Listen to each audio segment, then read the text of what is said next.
उत्सव कथाएं चैनल में आपका खूब खूब स्वागत है। आज की प्रस्तुति कली हनुवाणी अध्याय 9 अपूर्ण भाग 5। हनुमान जी कहते हैं कि इस पल आपको राजा बनने में पूर्णता दिखाई दे सकती है और अगले ही पल आप पूर्ण होने के लिए कोई मनोरंजन ढूंढते हैं। कुछ घंटों पश्चात आपको तन मैला लगता है तो आप सोचते हैं स्नान करने से आप पूर्ण हो जाएंगे। फिर स्वादिष्ट भोजन का विचार आने पर आप जंगल में भोजन सामग्री खोजने लग जाते हैं। आप अच्छा भोजन करके पूर्णता का अनुभव करने वाले ही होते हैं कि कोई अन्य स्थिति पैदा हो जाती है जिससे आपके पूर्णता के विचार को संकट पैदा हो जाता है। फिर आपको अपनी योजनाएं बदलनी पड़ती हैं। क्या आपको अब तक पता चला कि एक किरदार के रास्ते में इतने घुमाव क्यों होते हैं? हाँ देव, उर्वा ने कहा, मैं आपकी बात से एक और निष्कर्ष निकालता हूँ। किसी किरदार का ध्यान जितना अधिक एक ही लक्ष्य पर केंद्रित है उतना ही सीधा उसका रास्ता होगा, किंतु जब दीर्घकालिक लक्ष्यों की बात आती है तो ऐसा करना असंभव है। एक किरदार का निरंतर और अपरिवर्तनीय लक्ष्य है पूर्णता का अनुभव करना, किंतु उसकी पूर्णता की परिभाषा बदलती रहती है, जिसके कारण उसके लक्ष्य भी बदलते रहते हैं। एक क्षण पहले वह प्रधानमंत्री बनना चाहता है, दूसरे ही क्षण वह मनोरंजन में डूबना चाहता है। ऐसे में रास्ता सीधा कैसे होगा? अब मेरे मन में प्रश्न यह उठता है कि क्या एक किरदार कभी पूर्ण हो सकता है? हनुमान जी ने कहा, एक किरदार पूर्ण नहीं हो सकता क्योंकि वह परिभाषा से ही अधूरा है। एक किरदार की परिभाषा ही यही है कि वह एक पूर्ण का अंश मात्र है। काल आकाश यदि एक विशाल रोटी है तो किरदार उसका छोटा सा टुकड़ा। काल आकाश यदि एक विशाल लड्डू है तो किरदार उसकी बूंदी के बराबर भी नहीं है।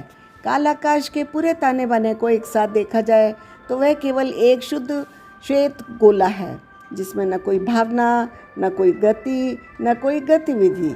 जैसे आत्मा इस गोले के एक अंश अर्थात किरदार के साथ जुड़ी होती है, वैसे ही परमात्मा पूरे गोले के साथ जुड़ा है। परमात्मा को वे भिन्न भिन्न अनुभव नहीं होते जो आत्मा को होते हैं।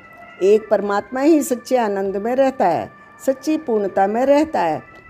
शेष जो भी गतियाँ और गतिविधियाँ आत्मा अनुभव करती है वे किरदार की अपूर्णता और पूर्ण होने के प्रयास से उत्पन्न होती हैं।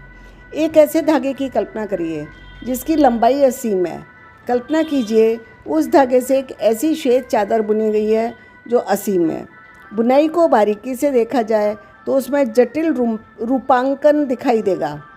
कई बार चादर बनाते समय मनुष्य उसमें हाथी, घोड़े, फूल, पत्तियाँ आदि के विशेष रूपांकन भी डालता है।